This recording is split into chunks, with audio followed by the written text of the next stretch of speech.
Welcome back to part 2 of my top 10 favorite car combat games. If you missed the first part, I highly recommend you to check it out to be sure that you don't miss out on another 5 epic games in this genre. With that being said, let's jump straight into the top 5.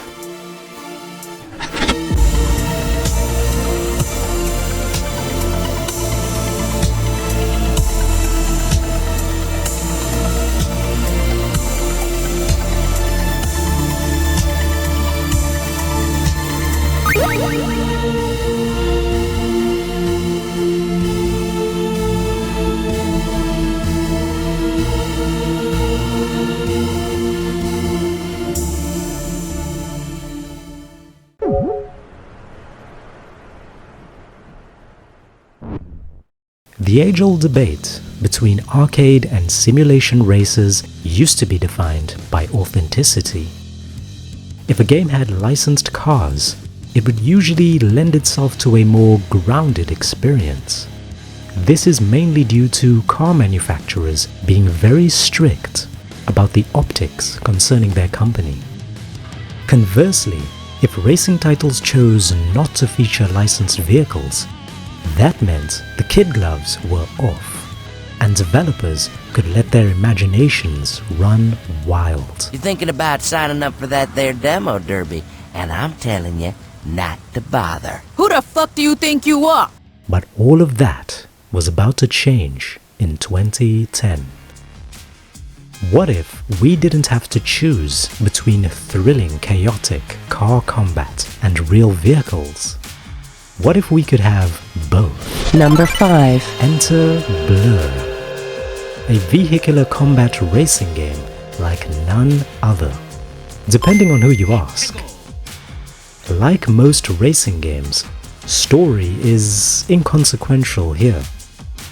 You're a young, aspiring racer who wants to work your way up the underground racing scene, taking part in street races, wearing racy outfits that get your heart racing so you can be more raced. I'm disappointed in you, motherfucker. You dirty bitch! It's not important. Here's what is. Blur gives us real-world inspired tracks, tons of licensed vehicles, as well as fast-paced, fun yet technical gameplay. That's right, an arcadey racing game that also demands technical skill from its players. You see, Blur adds its own flavor to Simcade staples like Time Attack, Sprint, and Circuit with power-ups.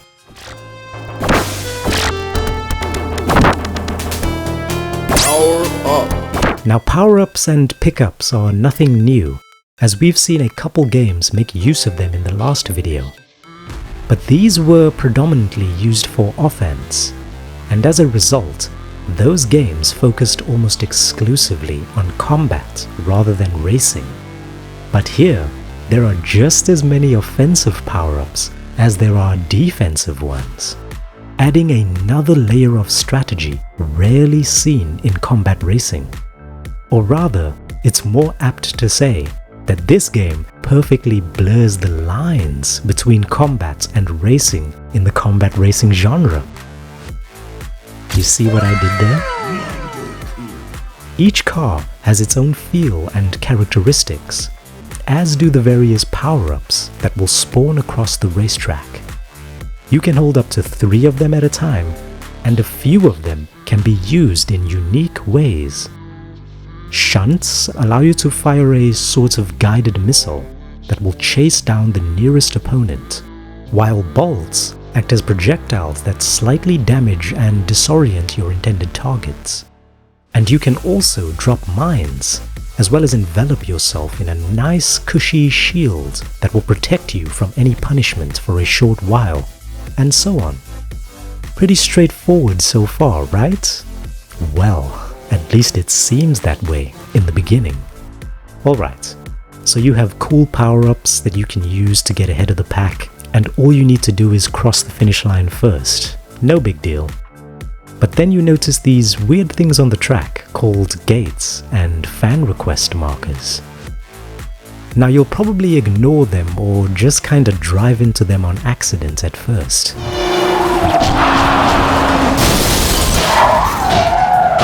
And then when you finish a race, you find that your performance during the race is graded by lights.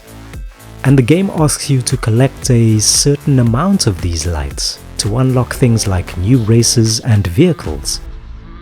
So then, you realize that coming in first place isn't necessarily always enough to win in Blur. In most racing games, you just have to cross the finish line first. In most combat racing games, there is a little less emphasis on winning, and instead, players are only asked to finish in the top 3. In Blur, you have to do both. You're expected to come out on top in skirmishes on the track, fulfill fan requests by either slaloming through timed neon gates or activate fan markers to perform certain required actions, as well as pay attention to racing line and finishing first. And that's before we get to all the unique uses for power-ups and mods, which I touched on earlier. Certain mods will grant you enhanced versions of a specific power-up in a race, which can give you an edge if you manage to pick up said power-up during that race. Which means you'll also need to factor in the spawn rate of whatever power-up your mod grants a bonus to in each event. Now it's easy to assume that these power-ups can be used only as projectiles, shields, and speed boosts or whatever. But in actuality, this is a gross oversimplification. Bolts may not have the tracking ability of other power-ups, but they are the fastest firing projectile in the game, and other than just hitting your opponents, can actually also be used to counter things like mines and shunts. Nitro is primarily meant to give you a speed boost, but did you know that you can also fire them backwards as a way to quickly reduce your speed to take a sharp corner? Or how about the fact that mines are usually used to place a trap behind the player, and can therefore be seen as a defensive tool? But they can also be fired in front of the player, similar to shunts and bolts, as long as you don't mind the risk of hitting yourself should you miss.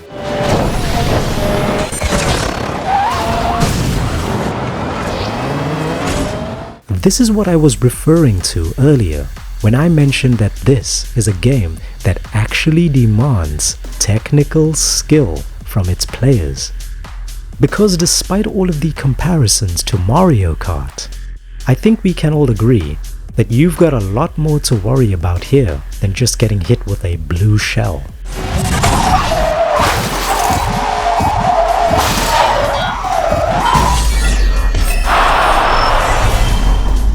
Blur is a brilliantly fun, fast-paced, technical, combat racing game.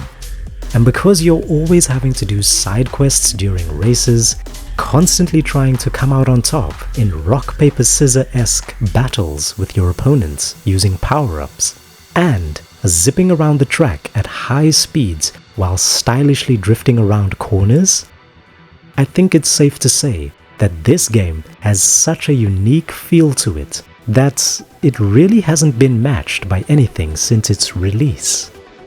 And once you give it a try, you'll realize how much of a crime it is that this game never got a sequel.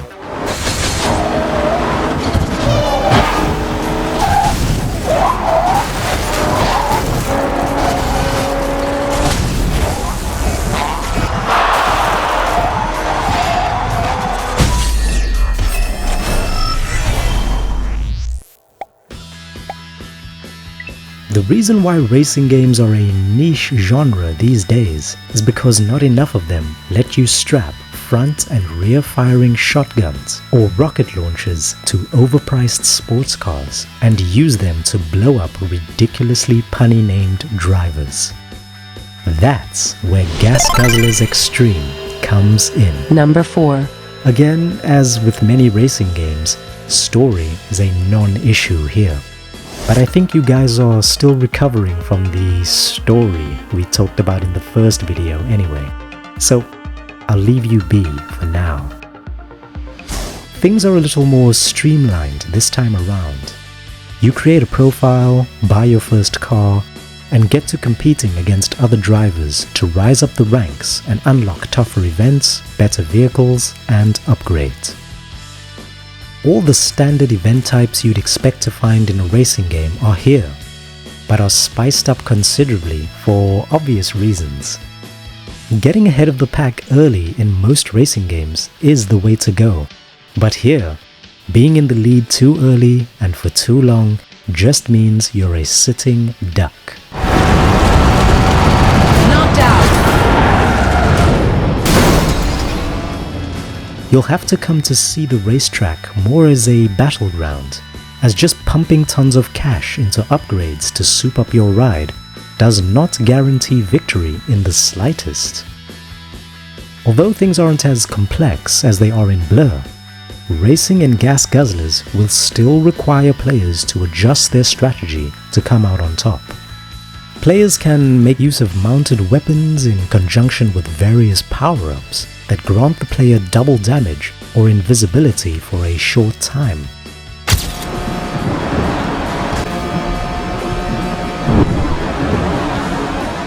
In addition, traps such as smoke screens and mines can be placed to trip up any over-eager tailgaters. And if all of that wasn't enough, the game also features probably the most nasty flashbang grenade I have ever seen.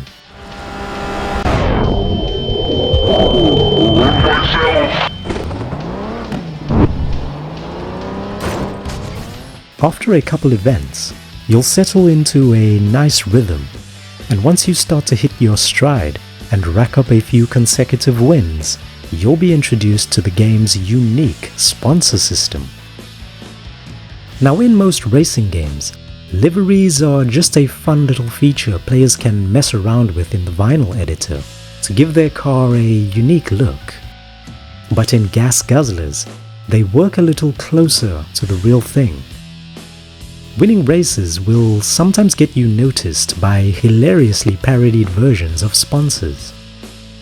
Once you've done enough to impress them, they'll send you a contract to ride for their team, and if you agree, your car will get plastered with their gaudy corporate logos, and you'll receive a nice win bonus each time you make the podium in any races you enter. In addition, you'll also get invitations to team events. These special events feature unique Battle Royale themed competitions, such as Arena Deathmatch and Capture the Flag. Now, you might be inclined to think that being on a racing team makes you untouchable, but that would be wishful thinking. Losing too many events while flying a company flag is bad for business, and nobody likes to be associated with a loser. If you fail to take the top spot one too many times, you can and will be kicked off the team and will have to put together another solid run of wins before another sponsor will take interest and offer you a contract. Aside from the innovative livery system and addictive game loop, Gas Guzzlers features fantastic graphics and optimization, pulse-pounding gameplay, as well as tons of unlockable content to keep you coming back for more. It's the kind of game you can recommend to your friends who don't think that racing games are fun. And for those who are already on board, Gas Guzzlers Extreme is that perfectly distilled thrill ride vehicular combat fans have been pining for decades.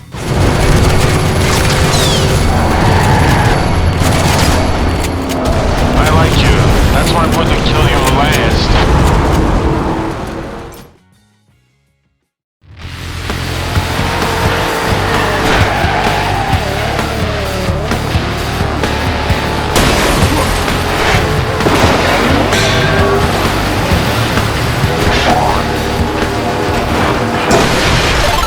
Number 3.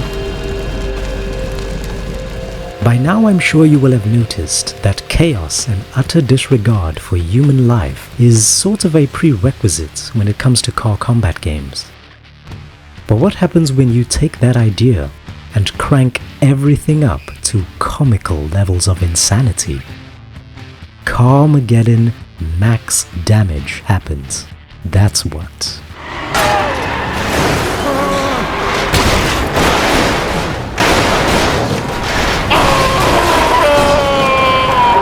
Forget rules, forget consequences, forget everything you've come to understand about car combat and racing.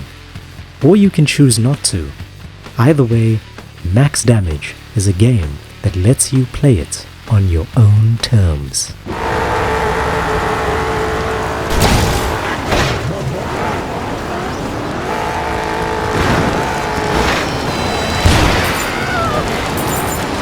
If you want to progress through each stage of the career mode by culling the inner city population of hundreds of poor souls that happen to be in the wrong place at the wrong time, so be it.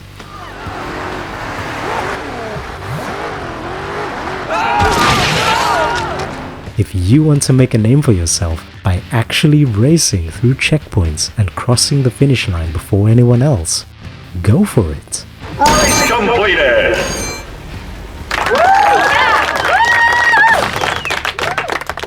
Or if you're like me and just figure that it's pretty hard for people to beat you in a race if, you know, there isn't anyone left alive who can claim victory besides you, you're free to wipe out every last one of your opponents using whatever destructive and goofy power-ups you can get your hands on.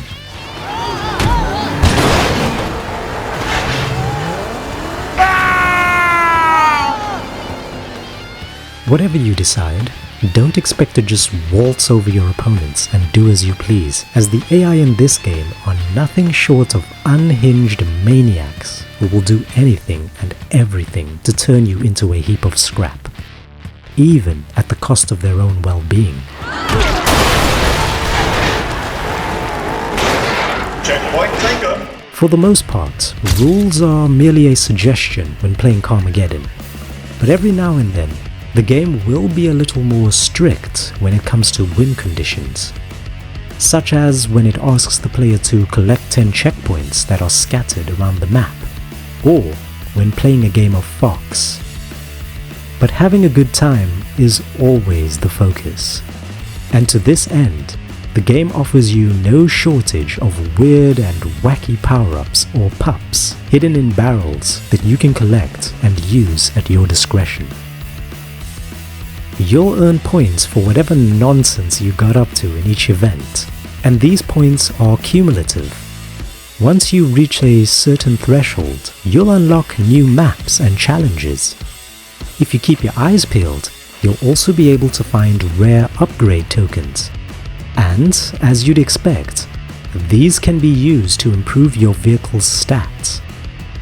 The game isn't averse to having a laugh at the expense of the player though, as you can get roasted sometimes when losing, and pup barrels will sometimes contain power downs rather than power ups.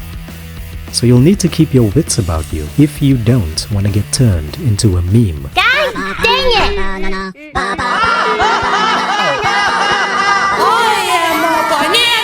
Carmageddon is easy to recommend, even to people who believe car games are not for them.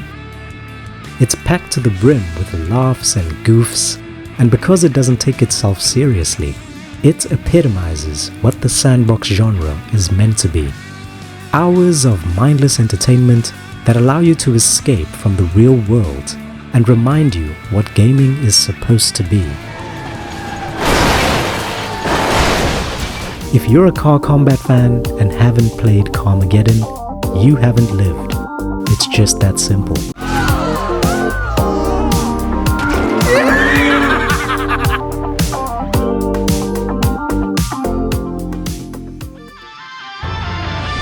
Number 2.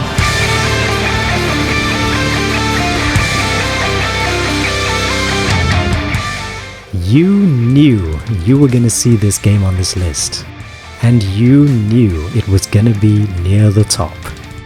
for too many reasons to mention. Seriously, where do I even begin to talk about this masterpiece? From its revolutionary physics engine and perfect gameplay, to its crisp visuals and excellent soundtrack, to the silly ragdoll minigames, as well as practically having two, yes two, lengthy career modes. I don't care what anybody says. Flatout Ultimate Carnage is, without a doubt, one of, if not the greatest vehicular combat racing game ever made. Now, some people don't want to give it that credit because it's essentially a remake of Flatout 2, and some even argue that Flatout 2 was better because it had the better soundtrack. Listen, Ultimate Carnage is what remakes are supposed to be. Period. It released only a year after Flatout 2, and just look at the vast improvements. And if you don't mind messing around in the game's files, you can very easily add your own custom soundtrack to the game. And I'll touch on that again a little later on. But for now, let's unpack this legendary game. You have two main game modes to choose from: Flatout mode, which is the standard career mode, and Carnage mode, which is basically a series of challenges separate from the main campaign, which offer unique rewards that cannot be obtained in any other mode. Structurally, the game is probably the most bare bones of any game on this list. There's no story, no cutscenes, and no characters to speak of, unless you count the drivers you compete against that bear a striking resemblance to people you might recognize. Your main goal is to compete in cup tournaments while trying to make the podium or finishing near the top of the heap in races, which will earn you cash that you can use to enhance your vehicle's performance. Unlike most games we've talked about thus far, these tournaments are divided by vehicle class, so you'll have to curb reckless spending to ensure that you remain competitive as you progress. That's as far as curbing any recklessness goes, however, because once you get behind the wheel, all hell is gonna break loose, and you love to see it.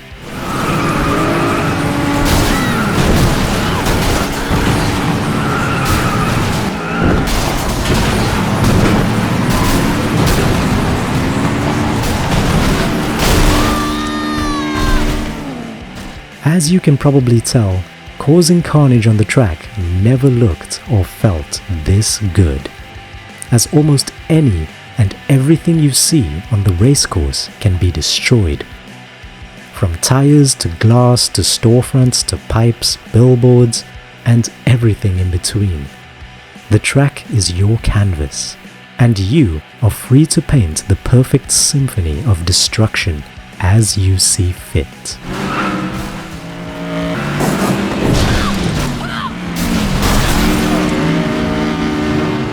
Make no mistake about it, Ultimate Carnage is peak wrecking racing action, and it's absolutely beautiful.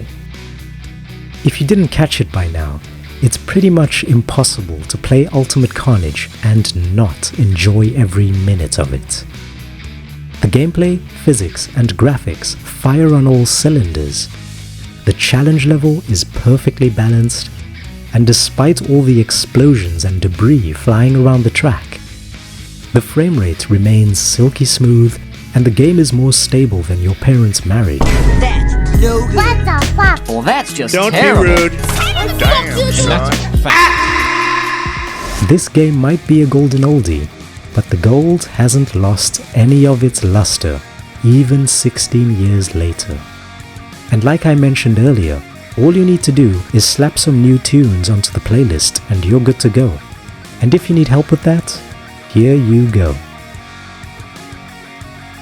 I mean seriously, what other combat racing game will let you flame grill Jennifer Lopez and Topher Grace in a blazing pile of scrap metal?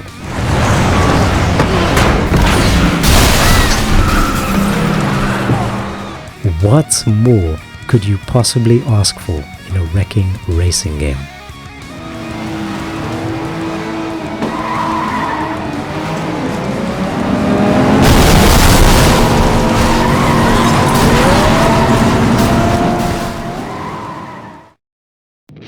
Now I know I just went ahead and spent all that time praising Ultimate Carnage as the pinnacle of wrecking racing games, just to put it at number 2. But trust me, it's for a good reason. And that reason is Trailout. Welcome to the last Number festival 1. in your life.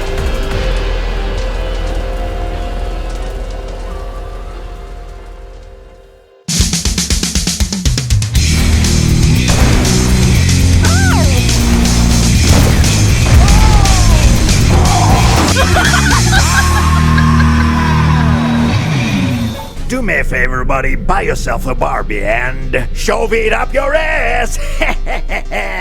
As much as I love Flatout, it's undeniable that it does tend to show its age in some spots.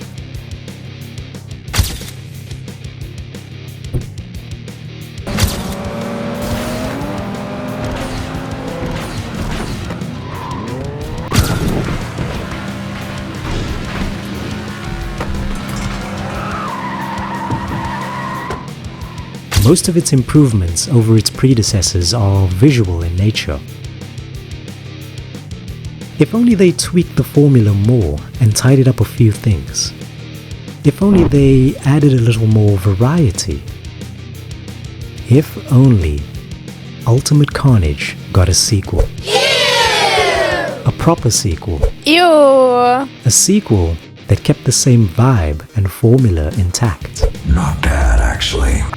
A sequel that didn't have astronomically long load times, whether you were on SSD or HDD, and didn't actively discourage wrecking your car in a wrecking racing game.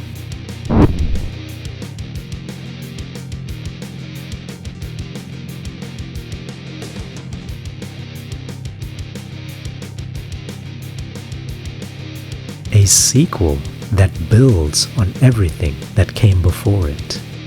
My friends, Trailout is that pseudo-sequel and spiritual successor to the true legacy of the Flatout series.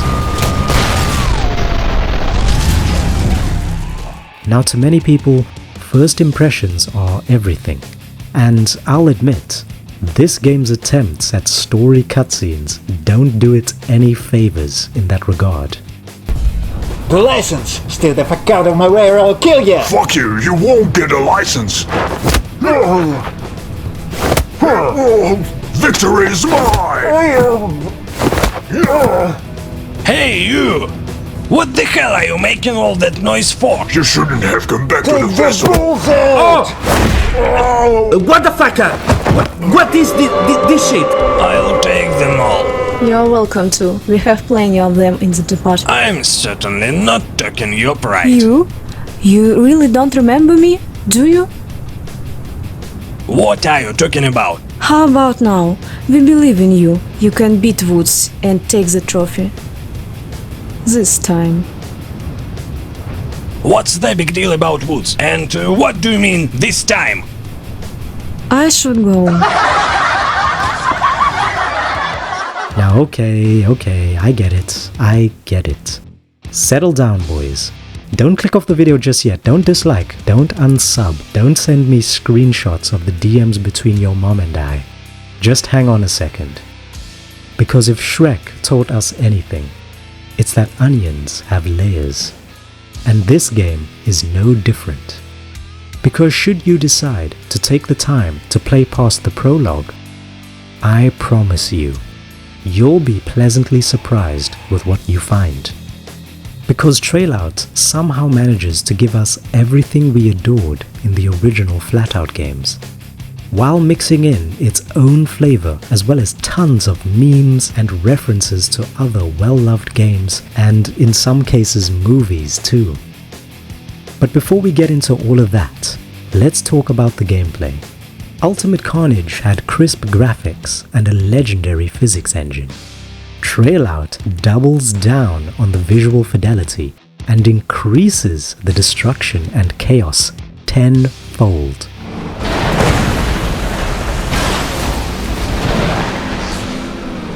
In Ultimate Carnage, objects flew across the screen well enough, but they just seemed to behave like props. But in Flatout, objects feature their own unique properties, such as pressurized gas tanks getting sent flying before exploding,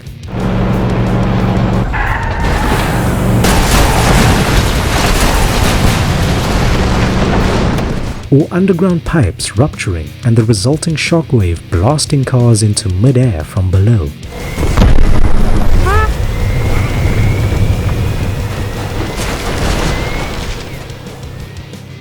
To power transformers giving off a massive thundercrack and electrical surge when crashed into.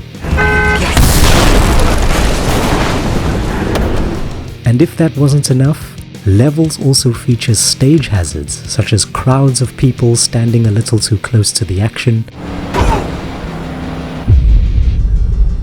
to tractors and oil tankers that can barrel through levels unpredictably, and everything in between. Oh my... Oh shit! The game also delivers with race types, including everything from time trials to circuit races to themed monoclass to derbies to boss races, and it even adds its own deadly spin to the classic lap eliminator race type, which sees the track being circled by a jet carrying deadly guided missiles that are fired at anyone trailing the pack after every 30 seconds.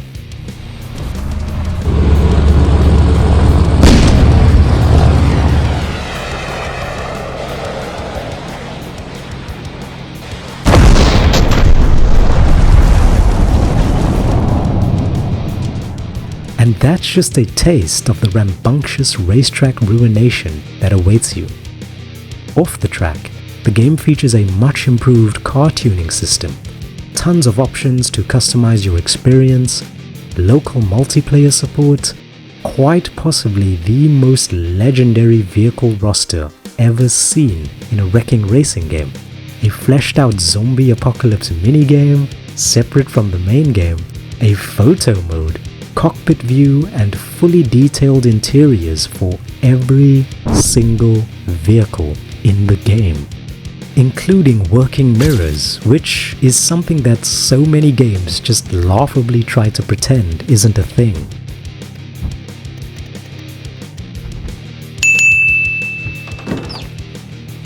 Get your ass out the... When I say something about the cock, that's when we... You've got to be shitting me. Where are the goddamn reflections? This is such bullshit. AAA gaming got me fucked up. And unlike Flatout, you won't need to go looking for mods to update the soundtrack, because the game natively supports custom music tracks as an option from the pause menu. The game also gives us achievements that actually reward the player with in-game currency. Ragdoll minigames as a nod to the Carnage mode in Flatout. All wrapped up in a copious amount of memes and references to games like GTA San Andreas, Need for Speed Most Wanted, Dead Rising, Mortal Kombat, as well as movies like Terminator 2 and Tim Burton's Batman films, and so much more. The more I played Flatout, the more my cheeks ached, because I couldn't help but be sat there with a stupid smile on my face, grinning from ear to ear, just being in awe of every small detail the developers decided to jam-pack this game with. Reminding me of the PS2 era, when developers used to go all out to try and stuff their games with as much content as they could fit on the disc. And just when I thought I'd seen everything this game had to offer, I stumbled upon the in-game roadmap, and I realized that there is still somehow more content on the way for this game in the future. It is just absolutely nuts.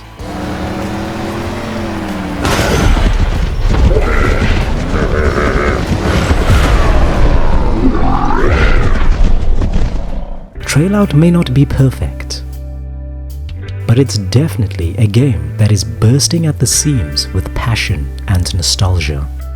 You can just tell that the developers gave it everything they had and are willing to stick with the game they built to give the fans more than they could ever ask for as time goes on. To me, it sort of represents a rare fairy tale ending for fans of the wrecking racing genre.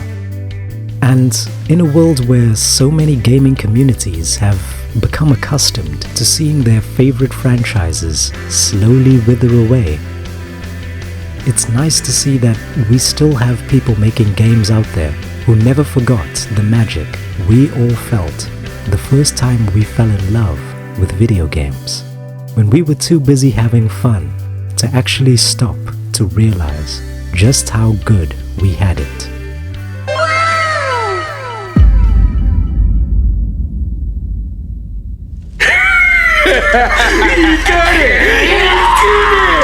So there we have it, boys. We've reached the end of my top 10 favorite car combat games. I'd appreciate it if you would be so kind as to like and subscribe if you enjoyed it. Of course, this list is just my opinion, and I'd love to hear your top picks in the comments below. Most important of all, I want to say thank you to everyone for taking the time out of their day to watch these videos, and I look forward to seeing you again in the next one.